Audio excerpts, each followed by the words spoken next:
Hey everybody. Let's see. I just had a couple of final points from chapter one, and then we'll jump into chapter two. Um, let's see. I don't think I have any big things to report. Any general questions about anything before we dive into it? Okay.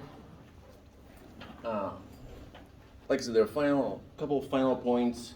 We're talking a lot about cultural landscapes in chapter one. And some of the things that we're going to look at are settlement patterns of people around the world, because they are, well, different ways that settlement patterns happen. There's a bit of a convergence where there's kind of similarities are starting to happen in our modern day, but historically there have been big differences that we'll talk about, especially connected to folk cultures. So, in a nutshell, you could have settlements that are dense, right? And historically, cities used to be pretty dense. They used to be called the walking city because that's how most people got around, was on their feet. If you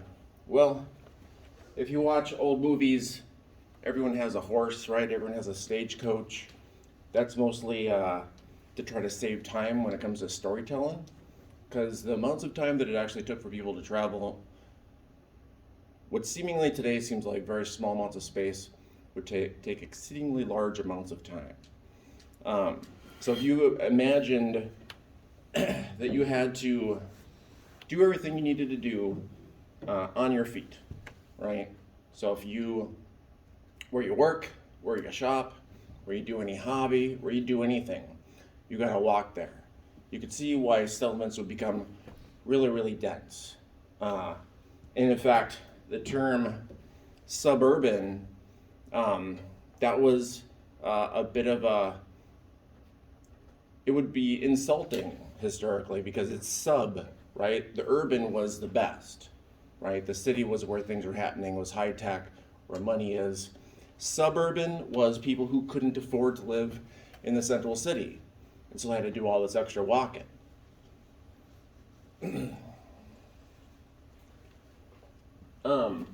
One of the newer kinds of trends, nucleated settlements, that's not especially new, right?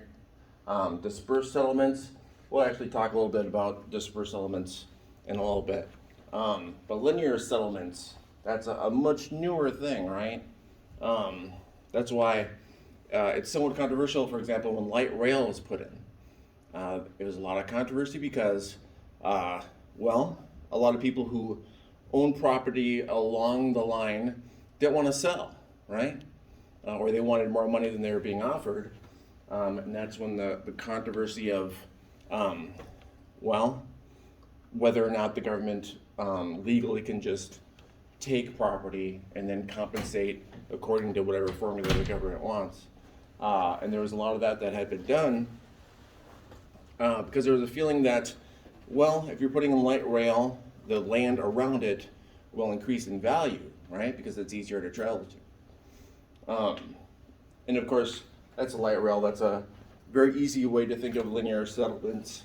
But they historically along roads, before that along railroads, before that along rivers, and we live with the kind of the lineage of all that, right? All that still is kind of built up that we still have and utilize.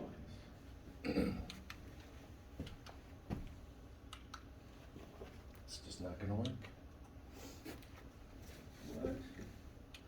It's plugged in. It's beeping. It's flashing. Oh, all right.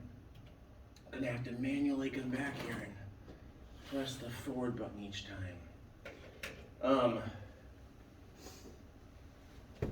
This is seeming familiar. Maybe I did cover some of this. Cultural landscape. Again, geographers read the cultural landscape, try to look at not just what the history of different places are, but like messages being conveyed. This is especially true when we get into tourism.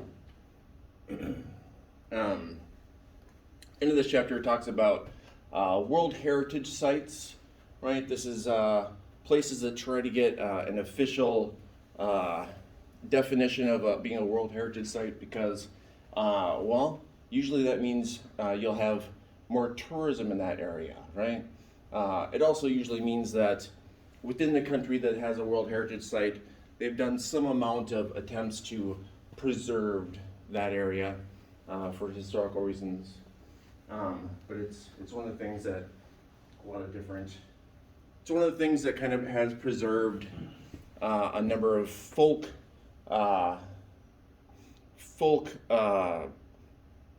well, let's say the folk cultural landscapes in the face of globalizing pressures.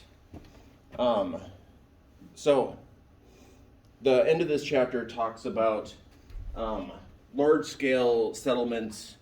Let me go forward one. Great Zimbabwe, right?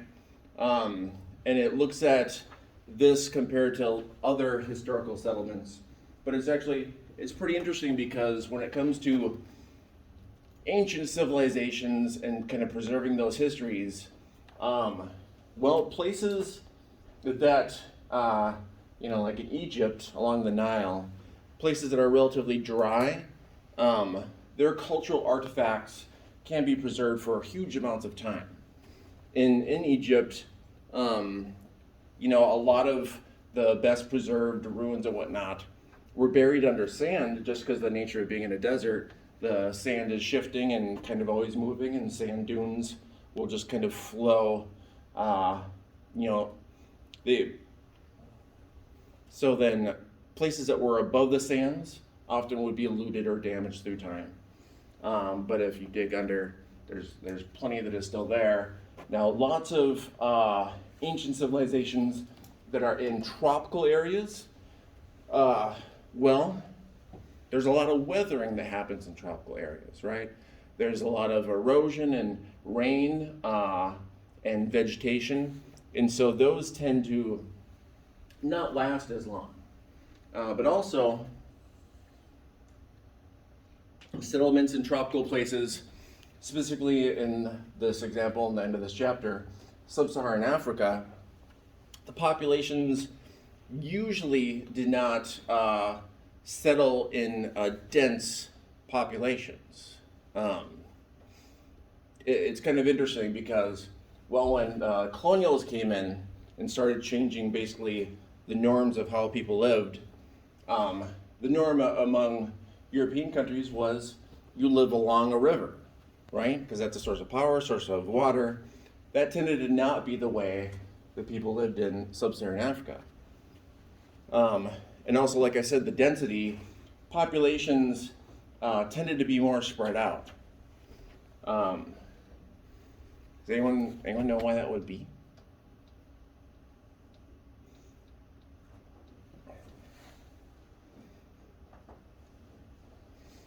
It's a tough one. It's not in the book, so. It's actually pretty interesting considering the kind of day and age we live in. Well, there's lots of tropical diseases. And so where are those diseases? They tend to be by rivers, malaria, mosquitoes, right? And so populations moved away from rivers. They'd move, if they would move to high elevation areas, less bugs and stuff. And when I say would not have dense populations, they had the capability because they had large scale societies and they could have had larger settlements. But again, that's if you have dispersed groupings, it's less likely to transmit disease.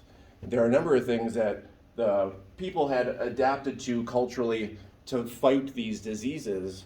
Then when Europeans came in and kind of changed up where people lived, well, disease was rife then, right? People living right by the river, tons of malaria. People living in clustered cities, tons of disease spread, right? So that's been kind of a modern thing that's happened.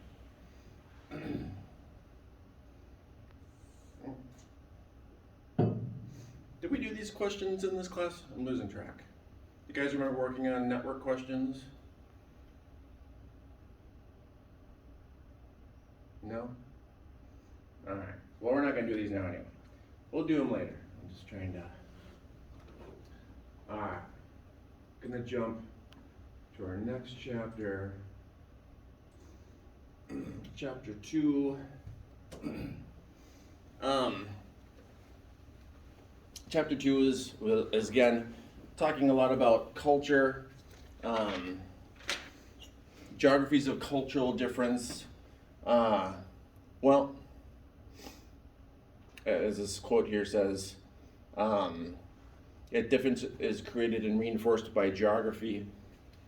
Well, people near each other are more likely to do similar things than people who are not near each other, right? And so, if we look at regions around the world, we tend to see patterns of whether it's the cultural landscape or practices that people have, they change usually where further away people are from each other. Just gonna see if I can get this little forwarding button thing to work. All right. So from this chapter on, all the chapters are going to take on these kind of 5 main perspectives in human geography, right? Region, we've already talked a lot about regions, but we'll talk about more. Mobility, how much can people move around? Globalization, how interconnected are people and places? Nature, culture. Cultures all interact with nature differently, and different cultures can have the same kind of nature where they are, but interact very differently with those. So for example, regions. These are some world regions as defined by the United Nations World Food Program. This is an example of, well, how regions could be institutionalized, right? You could have a large organization that's relatively powerful, and they can define regions depending on food programs, right? And, well, that reinforces how other organizations look at regions, right? And decide how regions are split up.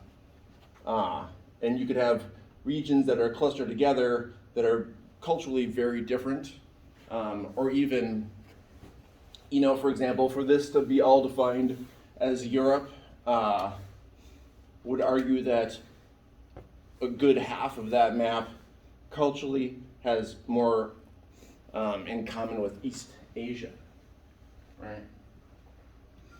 In our textbook, they talk about sports, and how, well, different sports take place in different places, obviously. The real big obvious example, ice hockey, right? Historically, not going to be a lot of places where you have warm weather, tend to be places where there's a lot of ice. And things like, no, I don't know a lot about football, but here, hasn't the football gone through some type of big change? Someone has to know something about that. The division? No? You are all also not football fans. All right. Good to know. Well, quite a few sports, their current geographies are often a reflection of where they started, right? But also sometimes not. So, volleyball teams, well, this did not start off as a kind of Southern California thing, right? But Southern California, warm states have really embraced volleyball. Lacrosse was another example, which tends to be, well, a sport, I would say, of kind of the wealthier in general.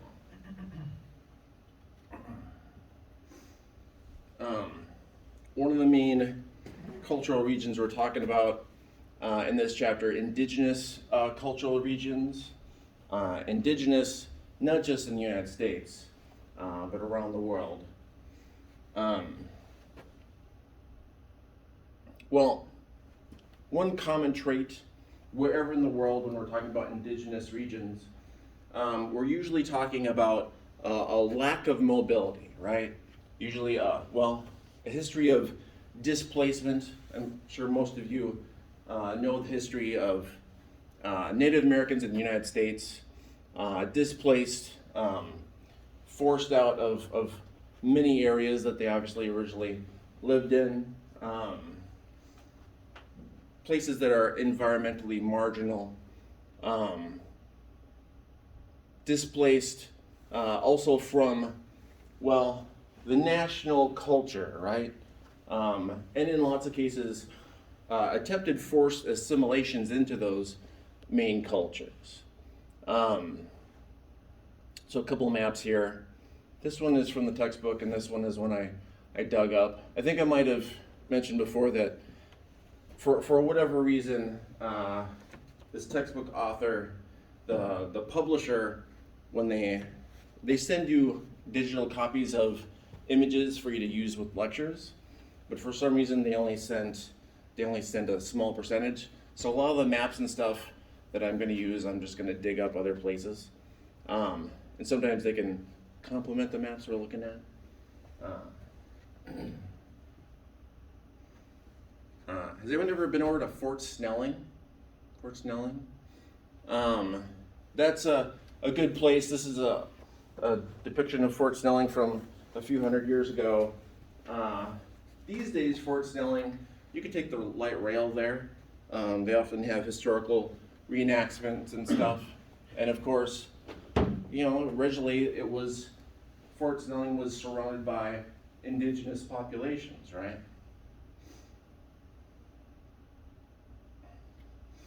And sometimes they have, like I said, recreations of some of the older housing.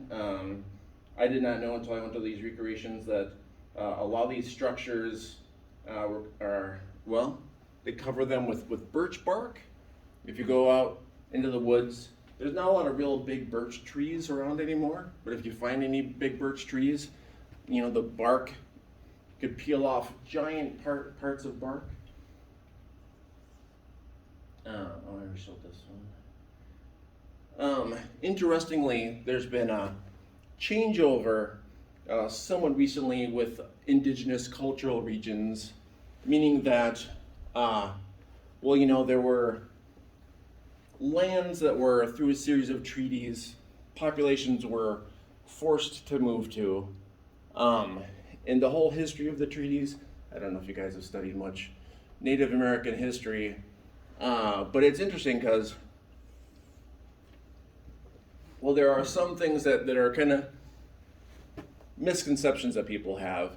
One of which being people kind of have in their minds that Native American populations mostly live on areas that are reservations, but that is not true. As you can see from this map, you do have some populations that live on reservations, but there is still a large migration of populations to the central cities. At the same time, other populations moved to the central cities when the central cities industrialized and there were jobs, right? Same push-pull factors. People wanted to move to the central cities to find good work and good salaries. But as I was mentioning, it's kind of there's been a cultural shift in Native Americans, just to keep on Minnesota as the example. Again, marginalized and pushed to lands that were not productive, right? But there's been a somewhat recent financial flow and change up for some Native Americans. Do people know the source of this revenue that is somewhat recent?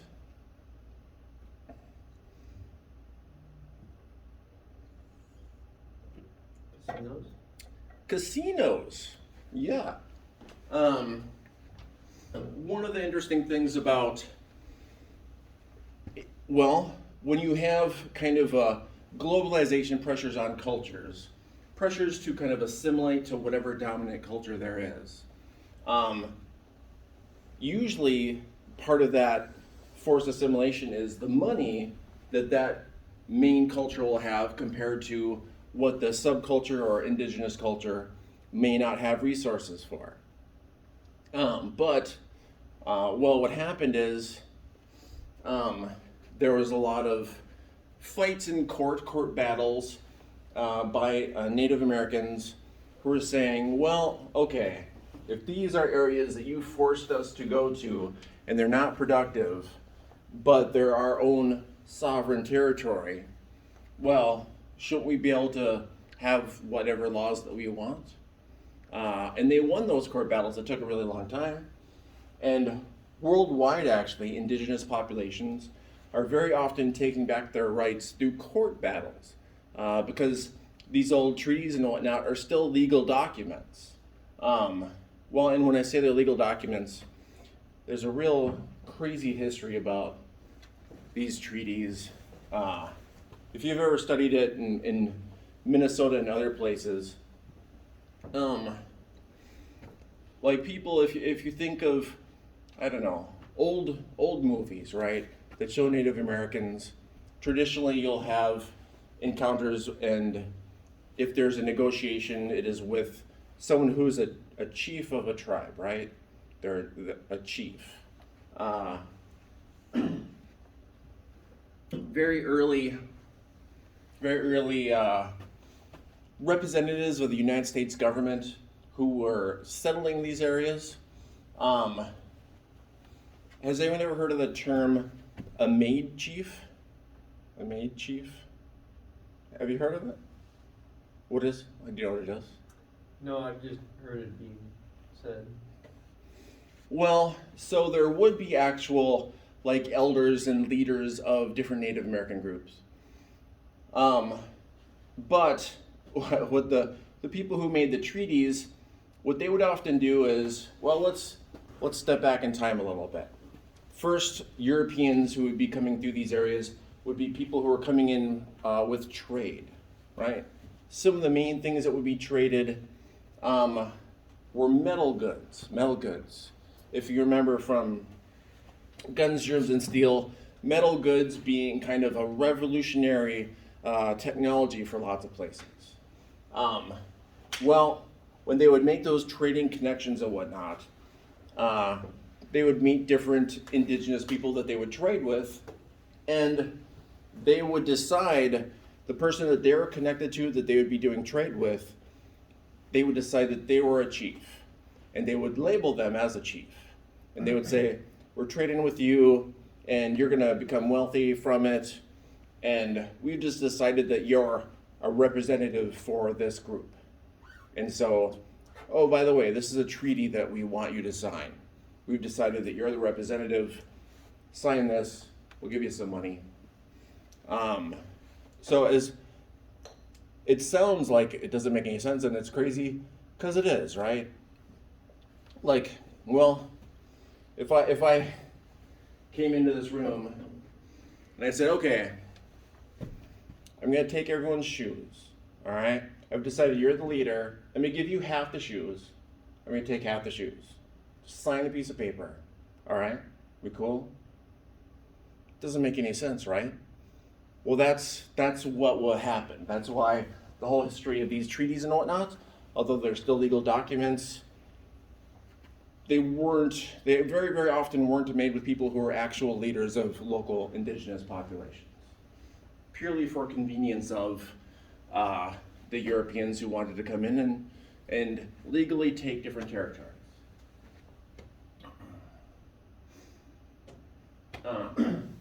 Just a map of treaties and reservations and casinos as measured by number of slot machines, which, you know, I don't know if that's the best measure or not, but it's one of the only kind of maps I could find looking at this type of thing.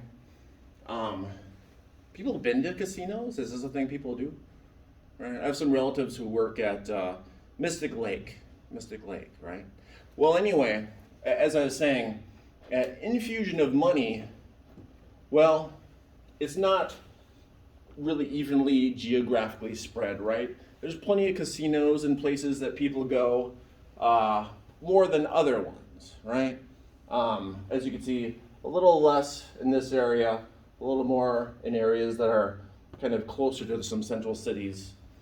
Well, what this has done is the infusion of money has kind of changed the cultural dynamic to some extent. So very often indigenous cultures around the world, they're under kind of pressure by dominant cultures to assimilate, right? And very often what that means is languages are lost. That's probably a news story that you might have seen that happens often, that smaller local languages are lost because people are using larger, more dominant languages. Well, if there's an infusion of money, there's been money to try to solidify the use of indigenous languages. And things like recording the stories of elder members of the community, right? These things that culturally often are lost without these resources, but with these resources can be preserved. And the geography of this is uneven, as I've said before. But you can go to Mystic Lake and still, they have, as I said, I have some relatives who work at Mystic Lake. One of them is part Native American, and you can go there and they have open to the public indigenous events that you can go to. This is just the pictures. Some of the, and this was just, like I said, the local casino area. Worldwide, when we're looking at indigenous populations, where are they? Where are they located? Well, very often, because they're the culture that was in a place previously, when a new kind of dominating culture comes in, the indigenous populations, well, along this area, right, they've moved up to the mountains to escape the people who are coming in. And that is true often for the case.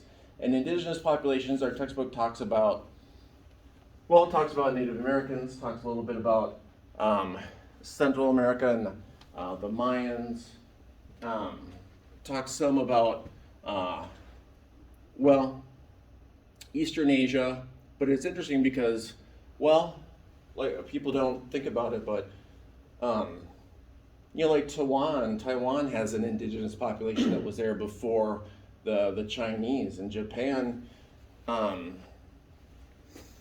now the names jumped out of my mind.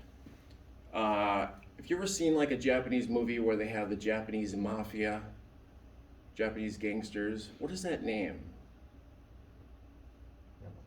Yakuza, right?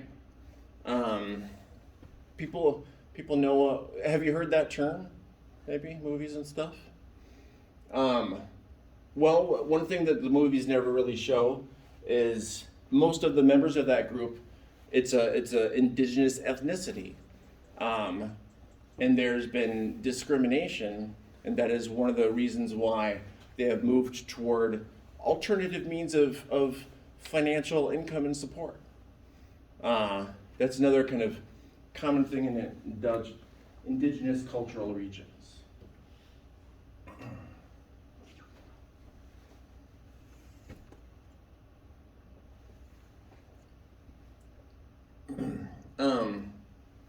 So the next major types of regions this chapter talks about LGBT communities. Now this is a more modern area of study. Well, I could just read a couple of these things. LGBT regions are based on finding places where individuals in this community feel accepted and where this community can be visible in the landscape, right? This is kind of one of the main things for us as geographers, visible in the landscape. So, for example, one of the main kind of cultural events that you might see different places is pride events, right? Pride parade. People been to like a pride parade sometime somewhere? No? It's interesting because they have become quite popular. In fact, I would say very often almost touristy. You know, if you go to pride events, like let's say in Minneapolis when they have theirs, you know, Loring Park opens up with a big art festival, and you know, all the kind of main local companies all have booths, and they're all kind of selling stuff, and they're trying to kind of like give it a gay-friendly spin, but it's turned into kind of like just a big kind of a bit of a commodification kind of a thing. Well, it's interesting because there's been a real big cultural shift, especially generationally, when it comes to the acceptance of, well, LGBT regions and communities, right? I would say it's actually become something of a, well, you might have heard stories about, people know what gentrification is? So this is one of those terms that's usually used in college and not a lot of other places. Gentrification is when you have people with more money who move into a poor neighborhood, and they will kind of put money investments into that area and kind of build it up. And this happens quite a bit, and it's a bit controversial because, well, poor areas, it's a benefit to have money coming in and people fix up a place.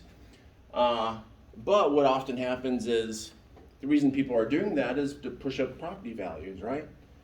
Push up property values, and then all of a sudden, the people who live in that area, who made it kind of the unique cultural experience that it was, they often can't afford to live in that area anymore, and they have to move out.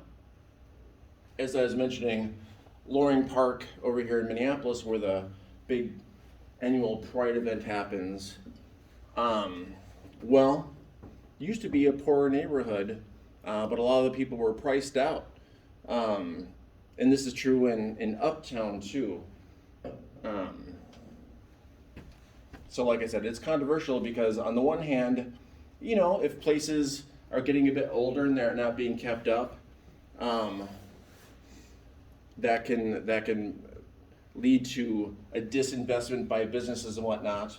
And so you want something to fight that, but at the same time you don't want to displace the populations that are there. Well, it's interesting because lots of areas that are economically disadvantaged, they will often try to specifically reach out. They will even advertise in gay publications with the hopes that perhaps people will come in and invest some money and rehabilitate some areas.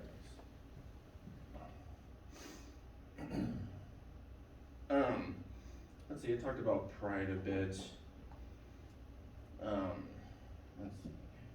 I'm not gonna get too much in this stuff. All right, geographies of difference and mobility, right? Movement of people, things, and ideas, shapes and are shaped by geography, right? And the interactions of culture and geographic mobility are complex and often unpredictable. Sure, true enough. If you recall from this section of the book, it talks about tourism quite a bit, but specifically vampire tourism. It was kind of interesting. I've been reading recently about people know of the Twilight books and movies, right? These haven't gotten too old. That younger generation, you vaguely know of it.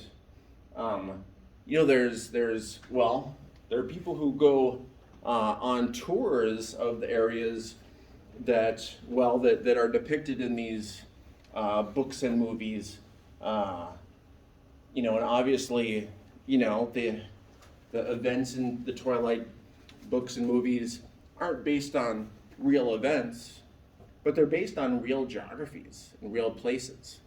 And tourism, well, a lot of places, especially smaller towns, I talked about this a little bit before, they often are trying to pivot toward tourism to bring in money, because in general, populations of small towns and their financial resources are being less through time. Well, some of the specifics in the book talk about tourists who go to Transylvania. I actually know someone who is, well, they're a friend of a friend, but they went on some of these tours, and they were disappointed because they felt that, well, this friend of her friend thinks vampires are real, and they were disappointed that they felt that there were no real vampires that they encountered. I guess I could have told them that before they left, but it's interesting because what tourism does, places will often have to change culturally, right? And usually when people, if you're a tourist and you're going to a place, their desire is to experience a place authentically, let's say, right? And so the idea is, I'm going to go to Transylvania itself, where the original Dracula story was based, and I'll have this real authentic experience that is so different than my humdrum life or whatever, right? This is why people go on tours and tourism. But what happens is, well, obviously, so vampires, don't exist. And so if you're a tourist and you want to go to a place and experience something, the locals will find themselves having to perform that identity, right? And this happens all kinds of places, especially with folk cultures and indigenous cultures. People will have in their mind what they want to see in that place, and when they go there, they'll have their money out ready to spend, and if anyone wants to do anything that is kind of what that cultural experience is, especially if they can make the person feel like they've had an authentic experience, that's a lot of money. Yeah. Souvenir shops. All right. So talking about mobility. Of course, in this class, we'll talk a ton about mobility. There's all kinds of mobility and push-pull factors, as we say, in geography, of why people are pushed out of some places or pulled to new places. Diaspora culture. There's lots of different types of diaspora cultures. We have a number of predominant diaspora cultures here in Minnesota of populations who come from other places.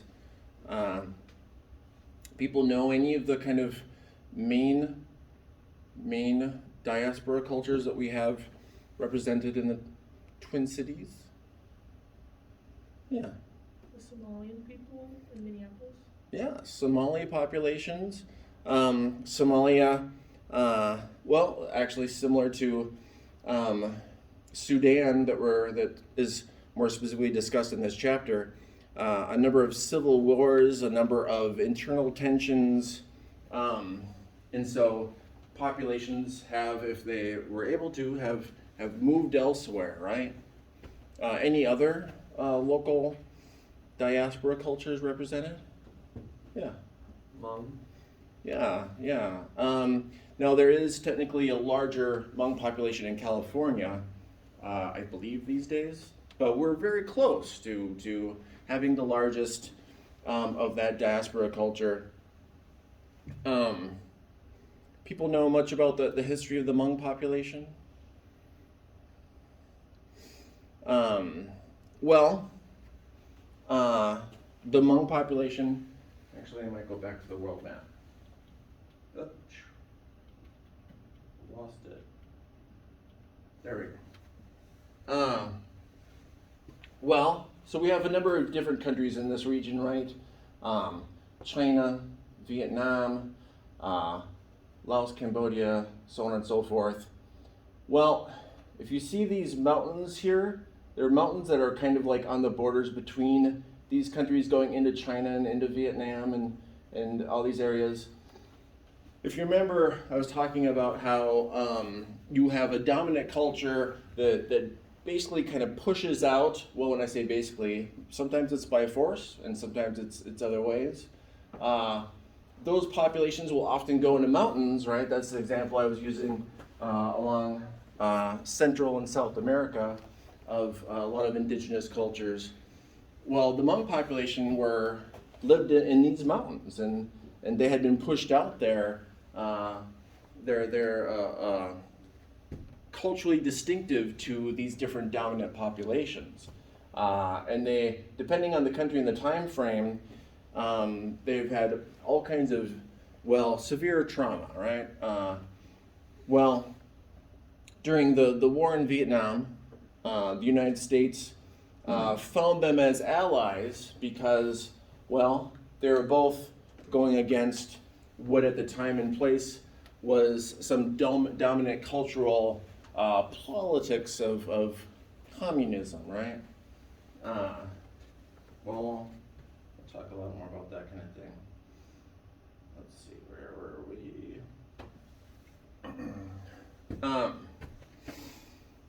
All right, so diaspora culture. Well, there's some good examples, and there's good example in our textbook. But Sudan, well, there's a reason why when they are talking in the book about a contest for Miss South Sudan, I think there's a picture. One of the things they did give me a picture of. Miss South Sudan. There's a reason why it's not a Miss Sudan and it's a Miss South Sudan. Sudan being let me go back to the world map. See, my other classroom, I have a big map I could just pull down and point to stuff. Sudan is a very, very long country.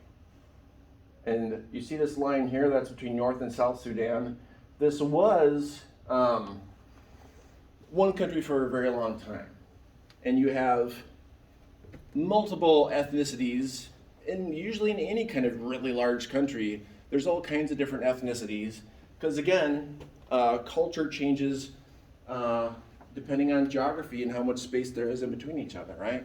Well, you have had Arab populations. Arab populations, as weird as it may sound, they are a newer population in this area. There's been all kinds of different migrations of populations through time. But the Arab populations, I've only been there for the past 500 to 1,000 years, kind of depending on the area. That's relatively recent when it comes to the large scale of human history, right? So within Sudan, well, there's been a number of civil wars because the Arab populations are not the majority of the population, but they had control of the government and they had control of some major resources in Sudan. Sudan has a fair amount of oil resources, has other resources too, but those are kind of the main ones that people were fighting over. Now, South Sudan, well, they have populations that are more related to, well, as you can see right next to the Ethiopian highlands there, more related to that cluster of populations, right? And so that's one of the reasons why in Miss South Sudan, when they go by the ruling of what they're looking for a specific, what we would say is sub-Saharan Africa or Africa south of the Sahel, is how I was told when I was in Sudan. This was 2011. I was told they refer to it as Africa south of the Sahel, which is south of the desert, right? All right, so diaspora culture.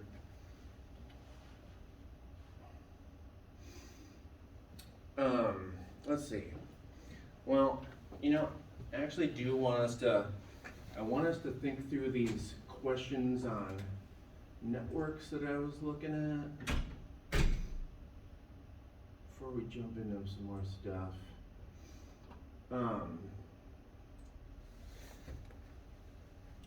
Let's see. Normally, I do these types of things in small groups, but we don't have a huge amount of time, so I think I'm just going to talk through them and kind of get your opinions about, yeah. I think we already did this.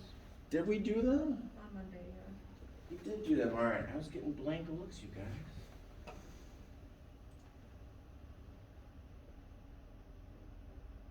All right. Thanks for letting me know. Let's see, I think there are some other questions I want to look at. Well, if we did those, I don't know, I'm having a brain fart about it. All right, well then I'm just gonna keep on lecturing a bit. Actually, go back one. Yeah, this is where we are, okay. So mobility, barriers to movement of digital information, right? So, you know, we're talking about how things, different specific things move around the Earth's surface, and how they don't. Have people heard the term digital divide before? Other classes? Nah. I would say the term the digital divide, it was really, really big when the internet kind of first came about, because it was only people who had a lot of resources who could even afford a computer. They used to be hugely expensive, and then things like getting online and whatnot. It was at first very expensive. The prices have decreased through time, but there's still a limiting factor. Things like just lack of internet access, or very often you have places that the government controls who has access, what kind of access there is. You might have heard that kind of thing. It's been spoken about quite a bit since the Olympics are in China, and China has specific rules controlling internet access and whatnot. Well, that's what the digital divide means. Here's a map from this chapter looking at the digital divide. Number of internet users per 100 people in 2015. 2015. So, well, you can see, even though we're in what feels like a very modern day that everyone is very interconnected, not everyone is as interconnected, right? There are places that are cut off. Within these countries, there are also haves and have-nots, right? Even in countries that, in general, more people are online, the geography will still be a bit uneven.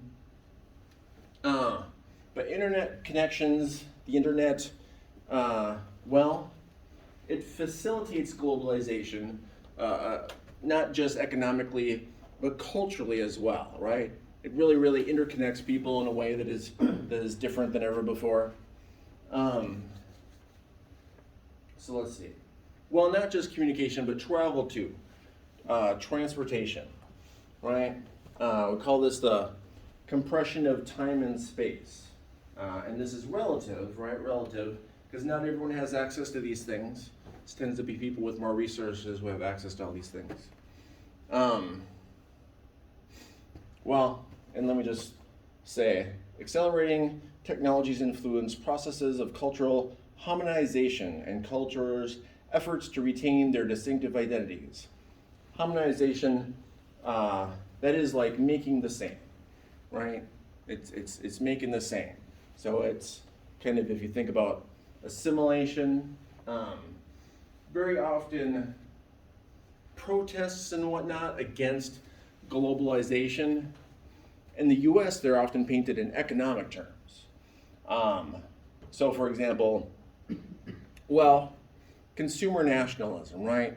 I don't know if there are products today that you will buy that you're like, I want an American blah and not a foreign made thing? Are there things like that people pick? Yeah? I mean, I'd say like cars just because like for repair reasons and things like that. Cars, I would say cars were a real huge one. And again, it's economics, right? Because there was a giant automobile industry in the US, and it went kind of the same way as well, manufacturing in general, which is it is cheaper overseas, and so that is where in general companies have moved to making things. And there was a time in the 80s, well, when Japan started making relatively cheap cars. And they were competing for US cars. And it's one of those things where it's like, well, a lot of these pocketbook issues, in general, if people have a choice between two things, right? If there's a great price difference, they will pick the thing that's made elsewhere, right? When it comes to consumer nationalism, if it's a slight price difference, maybe people will say, well, I'll buy something that's made in the US. But the general trend is the globalization of manufacturing has made it so that, well, people buy most things you buy today, right? Whatever those random things are, if you went to your house and just started looking at the labels on things, most of them would have labels from other countries, right? And it's one of those things that is so common we just don't even think about it. All right. Keep going here. Time-space convergence. Time-space convergence. This makes it seem as if time and space could somehow completely converge, but of course that's not completely possible. Yet the relative time-space convergence, well, obviously absolute distances are still the same around the Earth, but the relative distance, right? We did talk about this a little bit when we were talking about networks and whatnot, and things like social networks, right? Who uses Instagram? Instagram. Most, yeah. All right. I feel like Instagram is where a lot of people went basically when their parents got on Facebook. They were like, well, then I'm going to Instagram, which is why I think Facebook bought Instagram, right? I think that's why they did it. Well, there's a bunch of people on Instagram called like influencers, right? People have heard this term, influencers, right? People follow influencers or follow famous people on Instagram. I do as well, right? And these are people who can't live anywhere in the world, right? Very often you'll follow them because they're living in some place that might be exotic or interesting, and you're like, well, I kind of want to see a slice of life from wherever that is and see what they're up to and what they're doing. Well, relative distance, when you're looking through your social media, your relative distance between yourself and those different people, right, shrinks a bit. Even though obviously the absolute distance hasn't changed, but the connection you feel changes. But this is also, well, one of the ways that globalization, how it influences culture, right? So you could be on Instagram and you're following some influencers. Well, what are they influencing, right? Well, they're influencing your consumption habits, right? Well, if they're influencing what things you buy, things you consume, and other cultural practices that you do, fashions, right? Things like this. Well, that is a globalized culture then that is influencing you. And well, people who protest against globalization, who might be an indigenous population, or might just have a specific cultural trait, let's say your parents or grandparents might have wanted you to they want you to be like this because it's like them and it's tradition, right? But then you're on social media and you're like, well, actually, this other thing that they're doing looks like it's a lot more fun, so I'm just going to do what I want to do. Well, they would argue that is globalized culture taking over our kids' brains, right? This is the image from the book of time-space convergence. Not particularly useful to just show a shrinking world, but there we are.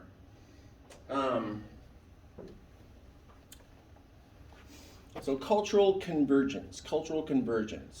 This is something that's been talked about a lot because, well, there is a global culture.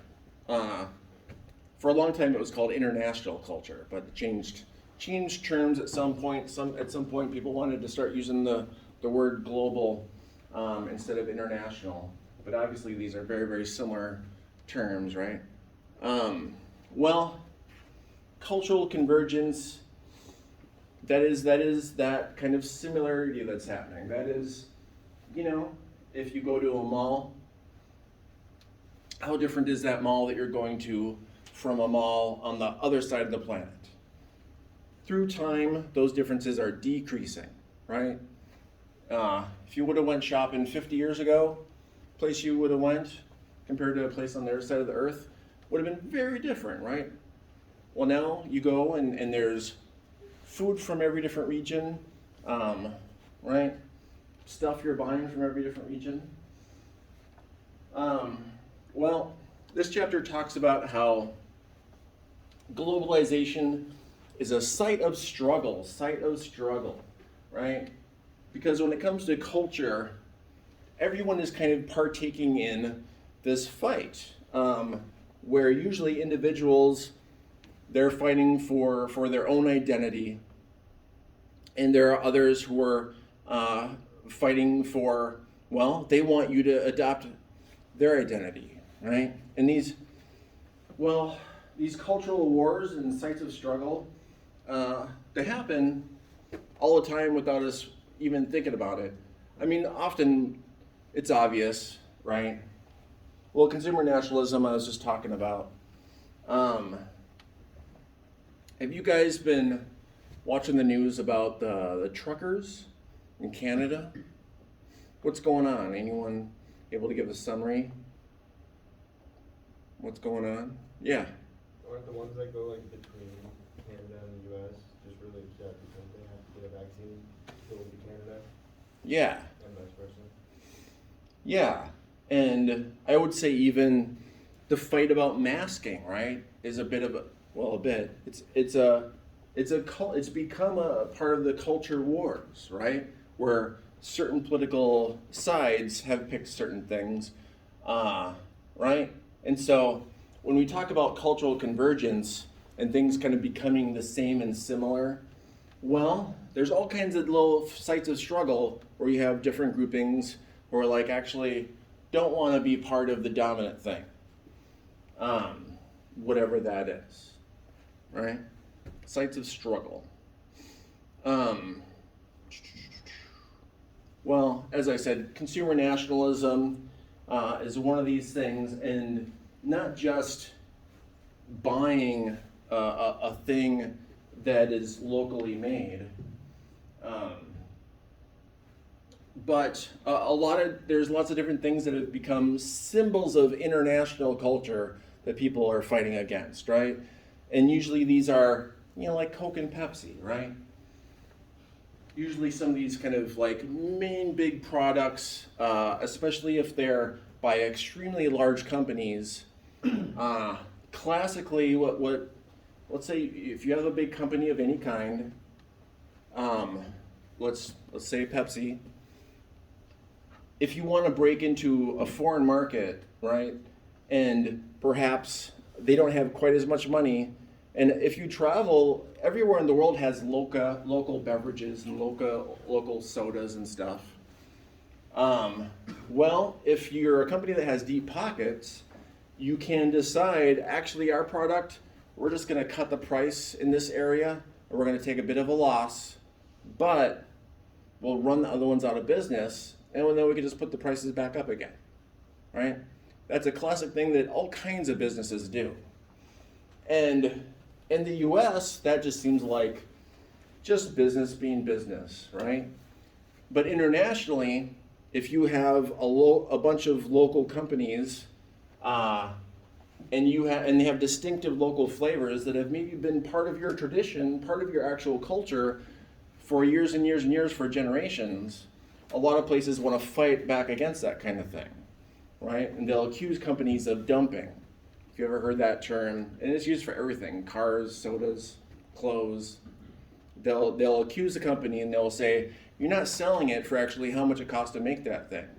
And our stuff that's competing against you, they're being sold for the price it costs to make that thing because it's paying people's salaries and stuff, right? And it's not a huge international conglomerate. All right, I think I'm just gonna let you guys go. We're about done. I'll pick up on this next time. Have a good weekend.